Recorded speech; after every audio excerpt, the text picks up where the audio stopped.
የኢትዮጵያ የታዳሽ ኃይል ልማት ለሀገር ውስጥ ፍጆታ ብቻ ሳይሆን ለምስራቅ አፍሪካ ቀጠናዊ ትስስርና ኢኮኖሚያዊ እድገት ትልቅ ፋይዳ አለው።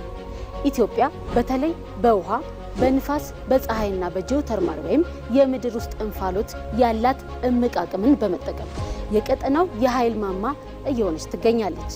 ኢትዮጵያ በአሁኑ ወቅት ያላትን ከ5200 ሜጋዋት በላይ የማመንጨት አቅም ወደ 17000 ሜጋዋት በማሳደግ በምታደርገው ጥረት ውስጥ የጎረቤት ሀገራት ዋነኛ የኃይል ምንጭ እየሆነች ትገኛለች። የኢትዮጵያ ታዳሽ ኃይል ለጎረቤት ሀገራት ያለውን ፋይዳ እንመልከት። አንደኛ፣ ቀጠናዊ የኢኮኖሚያዊ ትስስርን ያጠናክራል። ታዳሽ ኃይልን ለጎረቤት ሀገራት መሸጥ ሀገራቱን በኤሌክትሪክ መስመር ከማገናኘቱም በላይ የንግድ ልውውጥን በማሳለጥ ቀጠናዊ ውህደትን ያፋጥናል። የኤሌክትሪክ ንግድን እናንሳ። በአሁኑ ወቅት ኢትዮጵያ ለጅቡቲ፣ ለሱዳንና ኬንያ የኃይል ሽያጭ እያደረገች ነው። የኢትዮጵያ እድገት የኢትዮጵያ ኢነርጂ ከአካባቢ ሀገራት ትስስር ውጪ ለብቻ በማደግ የሚረጋገጥ አይሆንም። የ21ኛው ክፍለ ዘመን አጋማሽ ለመላው አፍሪካ የመጣ ብስራት ስለሆነ እኛ ኢትዮጵያ ውስጥ የጀመርነው እድገት ጎረቤት ወንድም ሀገራትን የሚነካና አስተሳስሮ እንድናድግ የሚያደርግ መሆን ይኖርበታል።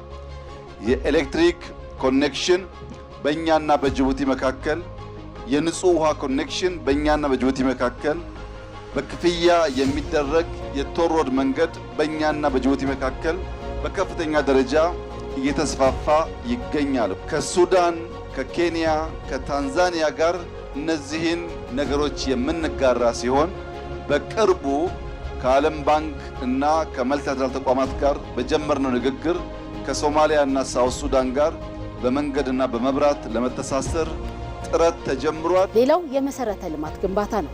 የኃይል መስመሮችን መዘርጋት ሌሎች የትራንስፖርትና የኮሙኒኬሽን ትስስሮችንም ይጋብዛል። አነስተኛ ዋጋ ያለው ኃይል ማቅረብ ደግሞ ሌላኛው ጥቅም ነው። የኢትዮጵያ የኃይል ምንጭ በብዛት ከውሃ ኃይል የሚመነጭ በመሆኑ ከሌሎች ቅሪተ አካል ነዳጆች ወይም ዲዝልና የድንጋይ ከሰል ከሚመነጭ ኃይል ጋር ሲነጻጸር ዋጋው በጣም አነስተኛ ነው። ይህም ከጎረቤት ሀገራት ጋር የኢንዱስትሪ ክፍላቸውን በዝቅተኛ ወጪ እንዲያንቀሳቅሱ ይረዳቸዋል። በሶስተኛ ደረጃ ብንመለከት ለአረንጓዴ ኢኮኖሚና ለአካባቢ ጥበቃም ከፍተኛ ሚና አለው።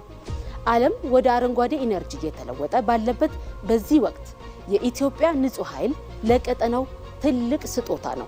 የካርበን ልቀትን በመቀነስም ጎረቤት ሀገራት በነዳጅ የሚሰሩ የኃይል ማመንጫዎችን እንዲቀንሱ በማድረግ ለዓለም አቀፉ የአየር ንብረት ጥበቃ አስተዋጽኦ ያደርጋል።